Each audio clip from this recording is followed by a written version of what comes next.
한 나라의 국민이라면 반드시 그 나라의 국민으로서 지켜야 할 의무가 있습니다. 이것을 국민의 의무다라고 이야기합니다.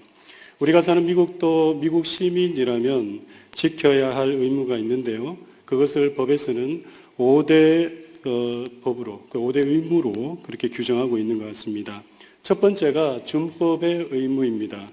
모든 시민은 국가가 정한 법을 잘 지켜야 한다는 것입니다. 두 번째는 납세의 의무입니다.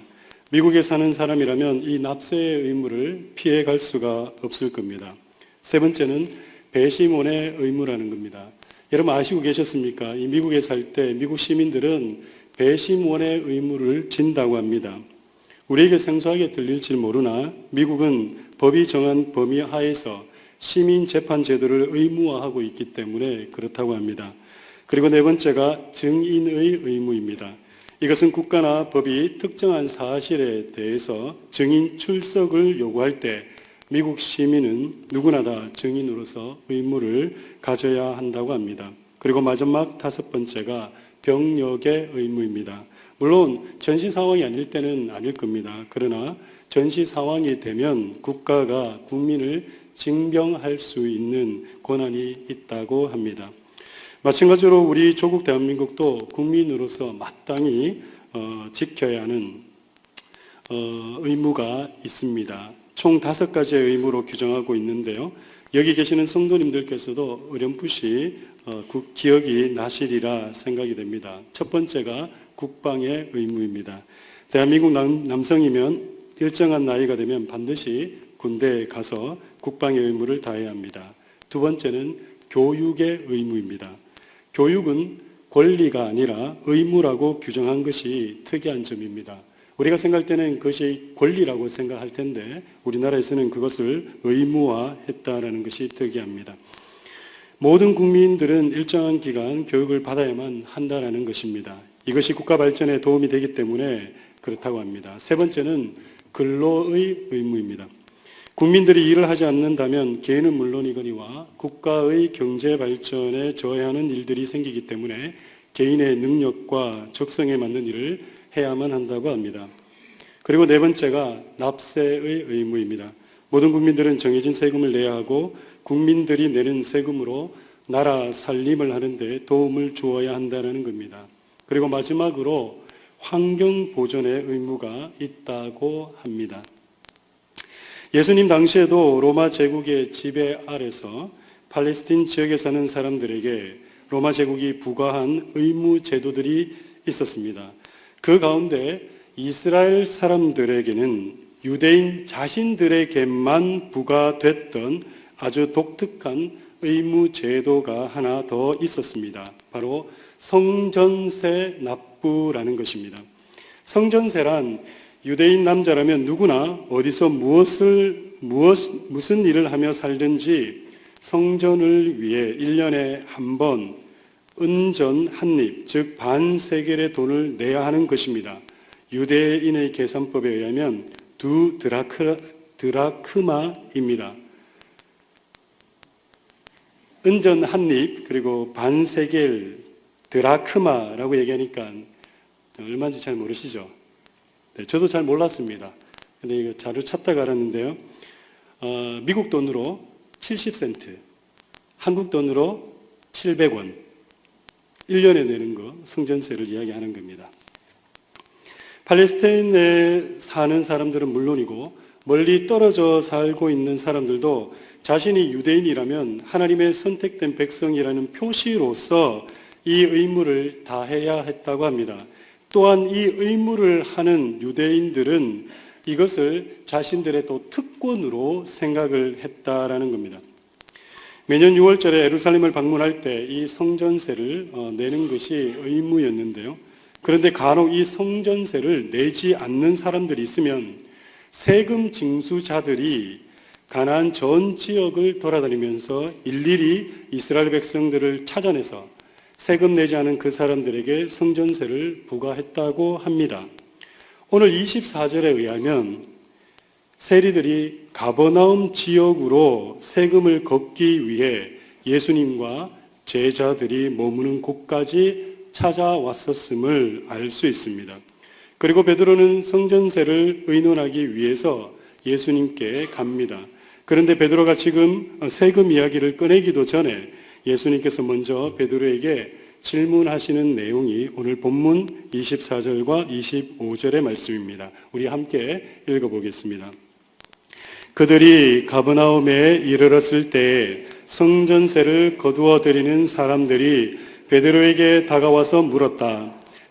여러분의 선생님은 성전세를 바치지 않습니까? 베드로가 대답하였다. 바칩니다. 베드로가 집에 들어가니 예수께서 먼저 말씀을 꺼내셨다. 시몬아, 내 생각은 어떠냐? 세상 임금들이 관세나 주민세를 누구한테서 받아들이느냐? 자기 자녀한테서냐? 아니면 남들한테서냐? 예수님 당시 유대인들은 로마의 식민지였기 때문에 세 가지 세금을 내어야만 했습니다. 첫 번째는 로마 당국에 내는 세금입니다. 그리고 두 번째는 헤롯 왕에게 내는 세금입니다. 그리고 마지막 성전에 바치는 세금이었습니다. 그래서 당시 유대인들이 감당해야 했던 세금이 이만저만 무거운 것이 아니었습니다. 더욱이 로마 황제나 헤롯 왕이든 그리고 제사장이든 그 누구도 자기들이 정한 세금을 깎아주거나 면제해 주지 않았기 때문에 그렇습니다. 부과된 세금은 반드시 내야 했고 그렇지 않으면 재산을 압수당하거나 감옥에 가야 했습니다. 그러니 당연 백성들에게는 부과된 세금이 그야말로 원망의 대상이요 백성들의 고통의 근원이었다 할 수 있습니다. 더구나 로마 당국이나 헤롯 왕은 아주 교묘한 방법으로 세금을 거둬들였는데 그들은 결코 자신들이 직접 거두었던 것이 아니라 그들 가운데 유대인 중에서 세리를 뽑아 그들에게 징수권을 주고 목표액을 채우기만 하면 되게 하였습니다. 예를 들어 로마 당국이 가버나움이라는 마을에서 1억 원, 약 10만 불의 세금을 거두라고 세리에게 명령을 하면 그것으로 끝입니다. 그 세리가 그곳에서 얼마를 더 걷든지 상관하지 않았던 겁니다. 세리는 능력껏 정해진 것만 로마 당국에 내고 나머지는 자기가 챙겨도 무방했던 것입니다. 그런데 이렇게 세금을 거둘 때 그 세금을 자기 자녀들한테 거두어 드리는 사람이 있었겠습니까? 물론 없었을 겁니다. 단지 남들한테서만 거둘 뿐입니다.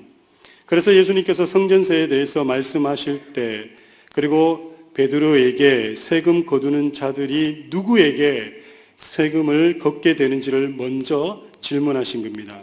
그것이 바로 25절의 말씀입니다. 다시 한 번 더 읽어보겠습니다. 시작. 베드로가 대답하였다. 바칩니다. 베드로가 집에 들어가니 예수께서 먼저 말씀을 꺼내셨다. 시몬아, 내 생각은 어떠냐? 세상 임금들이 관세나 주민세를 누구한테서 받아들이느냐?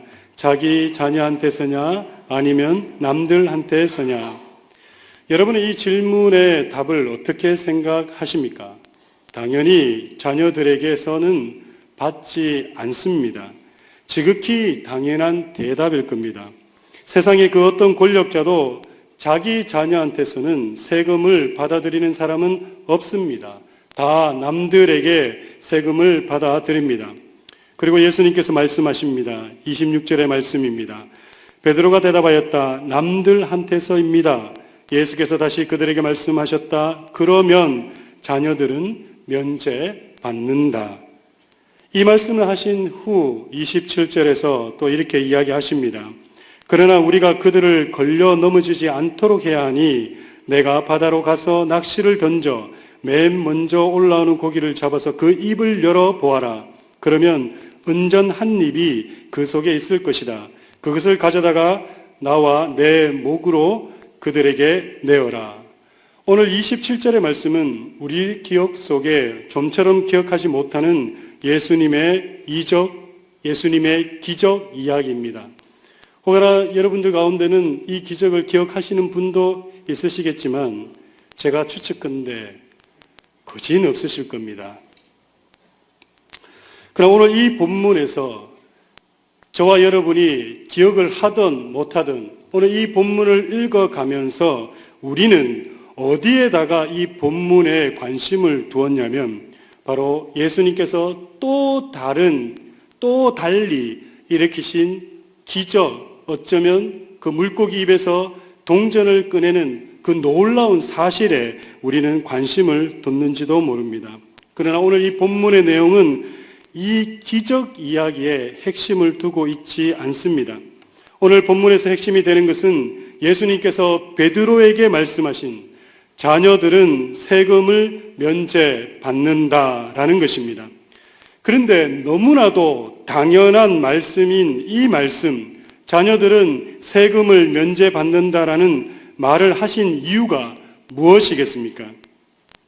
사랑하는 성도 여러분에게 묻겠습니다. 혹시 여러분의 가정에서 여러분들은 자녀들에게 날마다 먹는 것과 자른 것과 입는 것에 대해서 정확하게 가격을 매겨서 자녀들에게 일정한 돈을 내라고 하시는 분들이 있으십니까? 당연 없으실 겁니다. 왜냐하면 자녀의 양육은 응당 부모의 의무이기 때문에 그렇습니다. 그래서 우리는 자녀들에게 먹는 것과 자는 것과 입는 것에 대해서 그 어떠한 요구사항도 대가도 우리 자녀들에게 요구하지 않습니다. 물론 교육적 차원에서 필요할 때 그렇게 할 수도 있습니다. 가령 저 같은 경우에도 저희 자녀들에게 가르칩니다. 나중에 자라서 저희에게 좋은 직장 가져서, 그래서 제가 새벽마다 기도할 때는 주님, 우리 자녀들이 좋은 직장 가지게 해 주시옵소서라고 기도를 합니다. 왜냐? 제가 애들하고 만나서 식사할 때마다 얘기를 합니다. 너희는 커서 직장 가지고 돈 벌기 시작하면 너 매달 1,000불씩 아빠한테 보내야 돼. 그래서 우리 애들은 매달 1,000불씩 내야 되는 걸로 알고 있습니다. 저는 개인적으로 이런 교육이 좀 필요하다 이렇게 생각이 됩니다. 최근에 들어서 제가 우리 교회 어르신들하고 자주 이렇게 좀 어울리는 일이 있었는데요. 우리 어르신들 보면서 그런 생각들을 많이 해봤습니다. 정말 부모라는 분들이 자녀를 낳아서 길러서 그리고 부모의 삶이 끝나는 그날까지 오직 부모는 자식들 밖에는 관심이 없구나라는 것을 보게 되고요.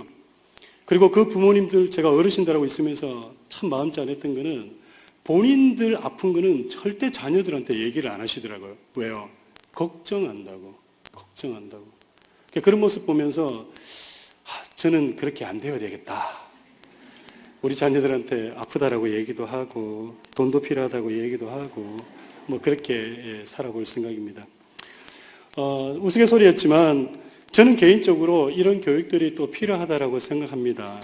그런데 오늘 본문의 내용에서 예수님께서 우리에게 말씀하시고자 하는 말씀이 무엇인지를 바로 깨닫기 위해서 자녀들은 세금을 면제받는다라는 말의 진정한 의미를 알아야만 합니다.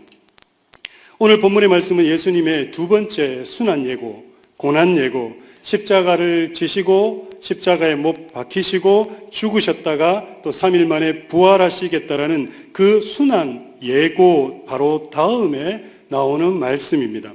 마태복음 17장 23절과 22절과 23절에 이런 말씀이 있습니다. 우리 함께 읽어보겠습니다. 시작. 제자들이 갈릴리에 모여 있을 때에 예수께서 그들에게 말씀하셨다. 인자가 곧 사람들의 손에 넘어갈 것이다. 사람들은 그를 죽일 것이다. 그런데 그는 사흘째 되는 날에 살아날 것이다. 그렇게 말씀하시니 그들은 몹시 슬퍼하였다. 지금 이 말씀을 하시고 난 다음에 나오는 말씀이 오늘 우리가 읽었던 그 내용의 말씀이라는 겁니다. 예수님은 예수님 자신을 주는 그리스도시요 살아계신 하나님의 아들이십니다라고 고백한 제자들에게 2번씩이나 자신이 죽임을 당하고 제3일에 살아날 것을 말씀하셨습니다.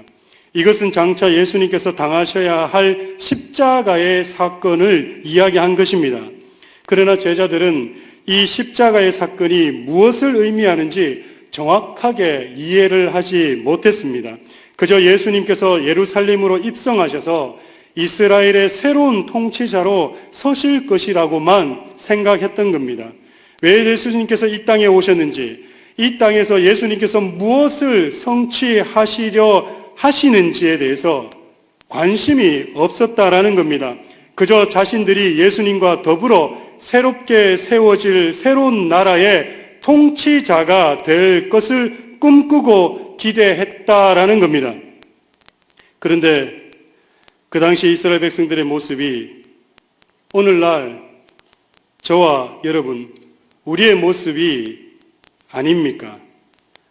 우리도 교회를 다닌다고 하지만 예수 그리스도의 십자가 지심을 생각하기보다 현재 우리의 삶에, 우리의 만족에만 더 많은 관심을 가지고 있지는 않으십니까? 교회를 나오시는 목적이, 교회를 나오는 이유가 무엇입니까? 오늘 이 시간 예배의 자리로 나오신 저와 여러분, 이 자리에 여러분이 앉아 있는 이유가 무엇입니까?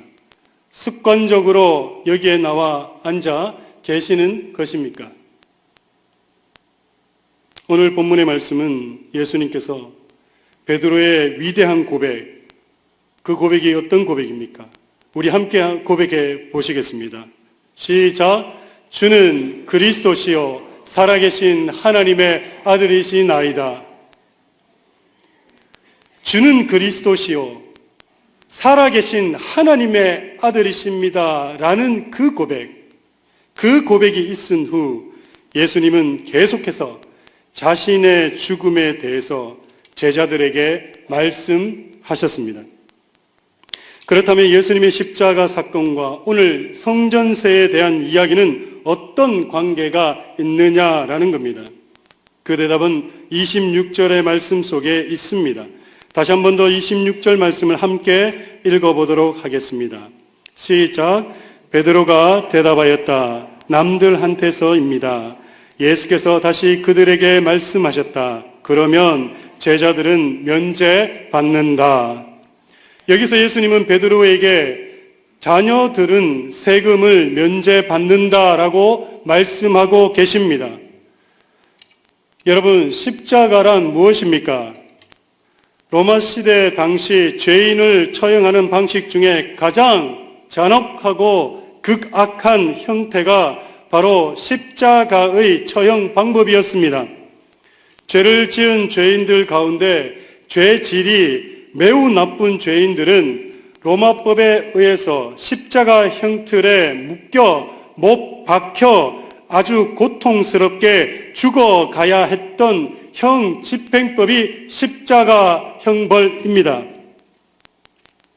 그런데 이 십자가와 오늘 예수님의 말씀인 자녀들은 세금을 면제받는다라는 말씀과 무슨 상관이 있냐라는 것입니다. 마태복음 1장 21절에서 이렇게 말씀합니다. 마리아가 아들을 낳을 것이니 너는 그 이름을 예수라고 하여라. 그가 자기 백성을 그들의 죄에서 구원하실 것이다. 뭐라고 말씀하고 있습니까? 예수님의 탄생에 대해서 이야기하면서 장차 예수님이 무엇을 하실 것이냐라는 것을 말하고 있는 대목입니다.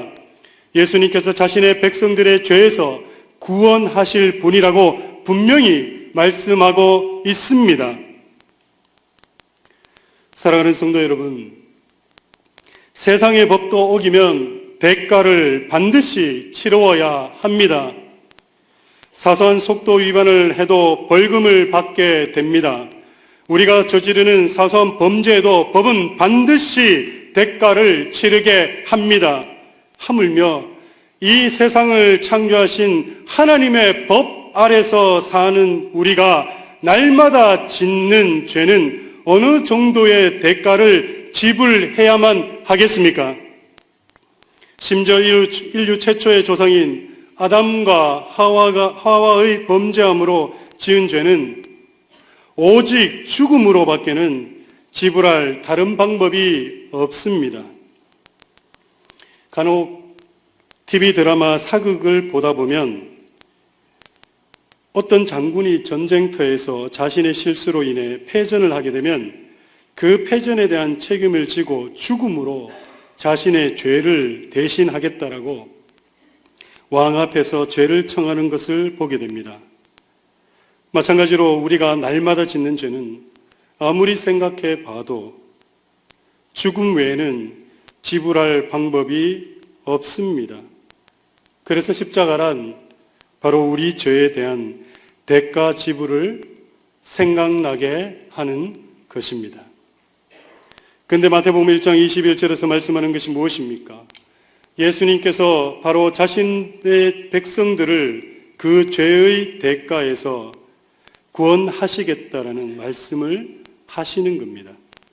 이 구절에 나타난 구원의 의미는 구속과 속죄의 의미에 더 가깝습니다. 다시 말해 대가 지불로 살려준다라는 의미입니다. 대신 죽음을 면제한다라는 의미입니다. 제 뒤로 보이는 십자가, 물론 지금은 스크린이 내려와서 여러분 보이지 않으실 겁니다. 여러분 이 예배당에 들어오실 때마다 보게 되는 저 십자가를 보면서 여러분은 어떤 생각을 하십니까? 날마다 하나님의 전에 나올 때에, 예배당에 나올 때에 보는 저 십자가를 보면서 어떤 생각을 하십니까? 십자가 뒤에 흐릿하게 보이는 그 빛 색깔을 보면서 오늘은 하얀색이네, 오늘은 보라색이네, 오늘은 빨갛네, 그런 생각만 하십니까? 저 십자가는 우리로 하여금 대가 지불이 무엇인지를 우리에게 이야기하고 있다라는 겁니다.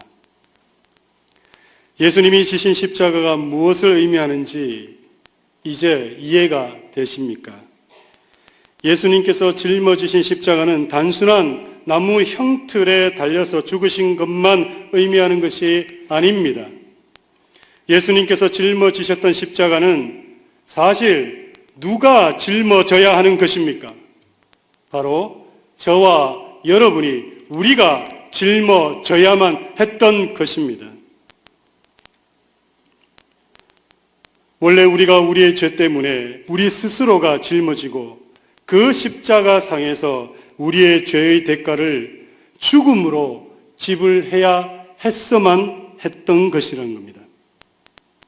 아담의 범죄함 이후 우리 속에 흘러 넘치게 된 죄성으로 우리가 범죄했던 그 모든 것들을 우리가 십자가에서 당할 수밖에 없었던 것입니다. 그런데 그 십자가에서 우리 스스로가 치를 수밖에 없었던 그 모든 죄의 대가를 면제해 주시는 사건이 일어난 것입니다. 저와 여러분이 우리의 죄로 인해 죽을 수밖에 없었던, 그리고 그 영원한 지옥 형벌 속에서 고통을 받아야만 하는 상황 속에서 우리의 죄가 면제되어진 것입니다. 무엇으로 면제되어진 것입니까? 바로 예수님께서 우리를 위해 대신 짊어지신 그 십자가로 인해 우리의 죄가 면제되어진 것입니다. 우리가 죽음에서 사면되어진 것입니다. 이것이 바로 십자가의 의미입니다. 오늘날 기독교 성도라 불리는 우리, 안타까움이 하나 있습니다. 언제부턴가 십자가 구원의 감격과 하나님의 나라에 대한 소망을 잃어버린 세대, 언제부턴가 내 죄를 주님 앞에 고백하고 십자가 앞에서 구원받은 그 감격에 눈물 흘렸던 그 경험들이 아주 옛날 이야기로, 그리고 어느 날 습관적으로 교회를 나오게 되면서 우리 주위에서 들려오는 복, 형통, 다 잘됨, 그것만이 교회의 모습으로 자리 잡지 않았나. 십자가란 다른 것이 아닙니다. 십자가란 바로 우리의 죄가 사면되었음을 천명하는 것입니다. 우리에게 선고되어진 형벌이 예수 그리스도를 통해 면제되었다라는 것을 선포하는 것입니다. 어떻게 이런 일이 일어날 수 있었습니까? 예수 그리스도께서 우리의 죄를 위해 우리 대신에 십자가를 지셨기 때문에 가능했던 것입니다. 우리가 짊어져야 할 십자가를 그분이 대신 지셨기 때문에 이루어진 것입니다. 이로 인해 우리의 모든 죄가 사해졌습니다. 그리고 천국에 들어갈 수 있는 길이 열린 겁니다. 천국으로 아무 문제 없이 출발할 수 있게 된 것입니다. 이것을 믿는 자에게 하나님은 천국에 들어갈 수 있는 특권을 주시는 것입니다. 이것이 바로 면제받은 성도를 의미하는 것입니다. 또한 이 십자가의 일로 인해 또 다른 일이 하나 더 일어났습니다. 우리의 신분이 변경된 것입니다. 저주받아 죄의 종과 사망의 그늘에 앉아있던 사형수가 하나님의 자녀가 된 것입니다. 더 이상 죄의 권세 아래 있는 죽음의 자녀가 아니라 하나님 나라의 상속권을 가진 하나님의 자녀가 되었다라는 것입니다. 이것을 일명 신의 아들이 되었다라고 합니다.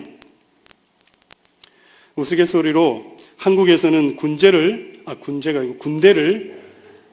면제받은 사람들을, 군대를 면제받은 우리 청년들을, 젊은이들을 부르는 말이 있는데 뭐라고 부르냐면 신의 아들이다 이렇게 부릅니다. 우리 여성분들은 잘 모르실 거예요. 이 신의 아들이 된다는 것이 얼마나 복음 중에 복음인지를 우리 남자들만 아십니다. 그런데 이 신의 아들은 아무나 될 수 있는 것이 아닙니다. 어떤 아주 잘나야 됩니다. 그런데 또 그 한국에는 지금은 없어진 것 같습니다. 우리 방위 근무 제도가 있었습니다. 예전에는 방위 근무 판정을 받으면 또 우리 젊은이들이 서로 뭐라고 불렀냐면 장군의 아들이다 이렇게 불렀습니다. 우리 남성분들은 다 아실 겁니다. 군대 면제받은 분, 그리고 방위 근무를 판정받으신 분.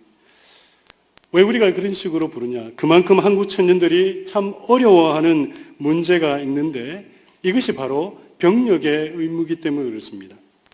누구나 한 번쯤이면 피할 수만 있다면 피하고 싶어 하는 것이 우리 조국 대한민국의 젊은이들의 솔직한 심정일 겁니다. 왜냐하면 군생활이 그리 호락호락하지 않기 때문에 많은 젊은 청년들이 피해보려고 하는 것입니다. 그런데 군대를 면제받는다는 것이 그리 쉽게 되지 않습니다. 정말 어려운 조건이 있어야만 가능한 것입니다. 아무나 쉽게 면제를 시켜주지 않습니다. 그래서 한국에서는 군 복무 면제를 받은 사람들을 보고 신의 아들이다 이렇게 부르는 겁니다. 저와 여러분은 어떤 신분입니까? 예수님께서 십자가를 통해 우리의 신분을 바꿔 놓으셨습니다. 바로 신의 자녀들이 된 것입니다. 하나님의 자녀들이 된 것입니다.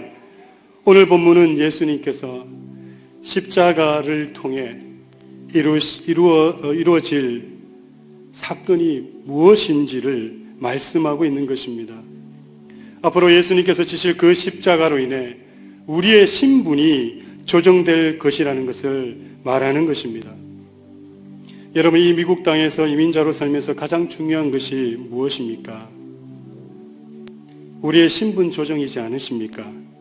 하물며 우리가 천국에 들어가기 위해서는 우리에게 가장 중요한 것이 무엇이겠습니까? 천국에 들어갈 수 있는 신분의 조정이 있어야만 합니다. 그 신분의 조정이 어디서 어떻게 이루어지는 것입니까? 바로 십자가입니다. 이 십자가를 바로 보고 믿을 때 우리에게 놀라운 일이 일어나는 것입니다.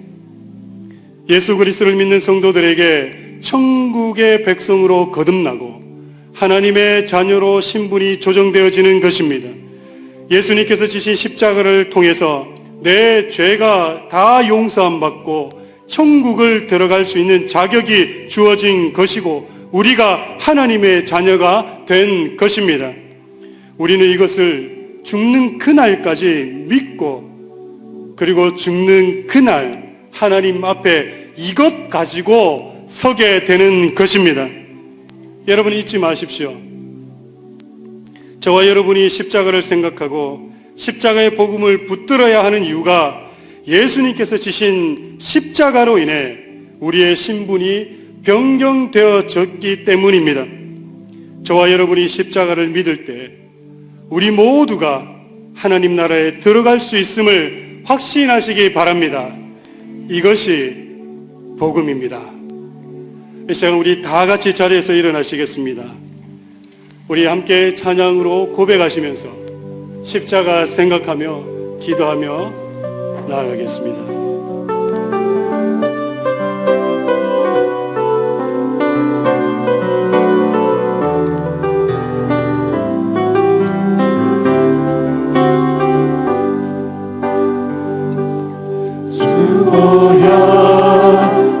정결케 하고 주보여 날 자유케 하니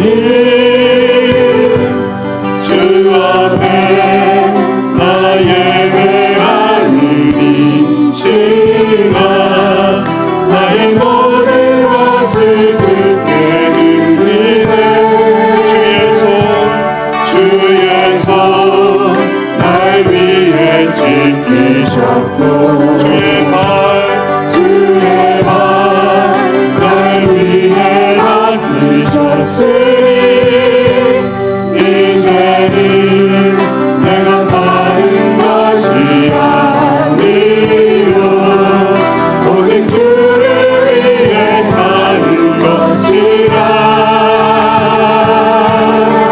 주의 손에 나의 손을 주의 손에 나의 손을 포개고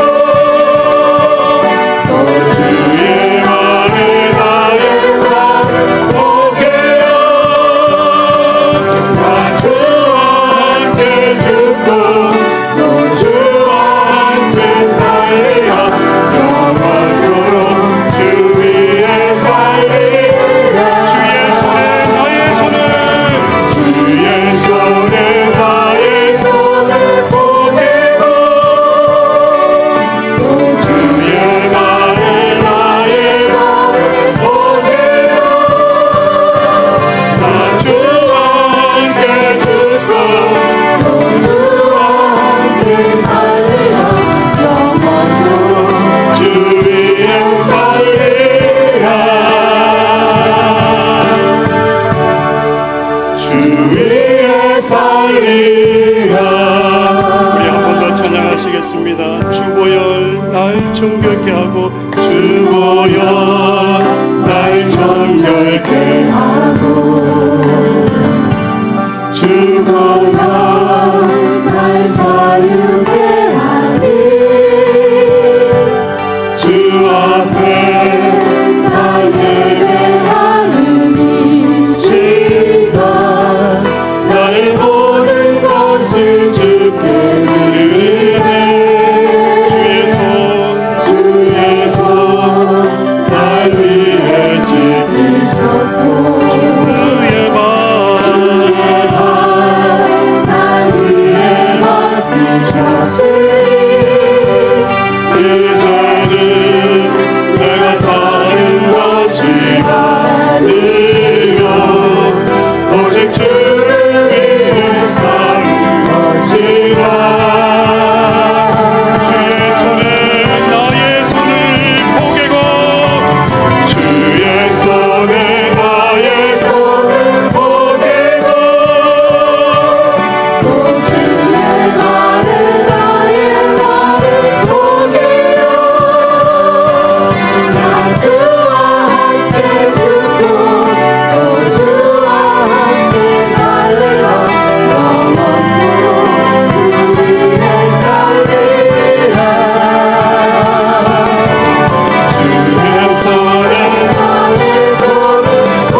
위해 살리라.